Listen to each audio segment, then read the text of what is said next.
নিজের হাতে লাগানো শাকসবজির গাছ থেকে ফ্রেশ শাকসবজি তুলে রান্না করে খাওয়ার মধ্যে যে কী পরিমাণ সুখ ও শান্তি থাকে তা ভাষায় বলে বোঝানো সম্ভব নয়।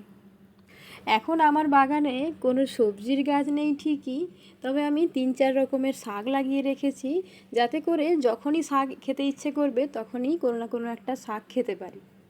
এছাড়াও আমার বাড়িতে আরও একটা দারুণ ব্যবস্থা আছে।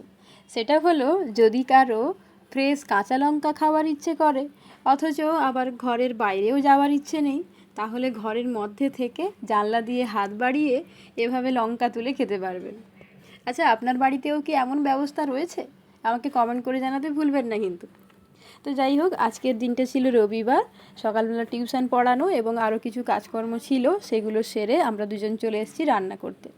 বেশিরভাগ ছুটির দিনগুলোতে যখন আমার প্রচুর কাজের চাপ থাকে তখন ঈশার বাবাই রান্না করে, কিন্তু যখন আমার একটু কাজের চাপ কম থাকে তখন আমরা দুজনে এভাবে একসঙ্গে রান্নাবান্না করি। এভাবে দুজনে মিলে রান্না করার সুযোগটা খুব কমই হয়, তবে যখন আমরা এই সুযোগটা পাই এটাকে খুব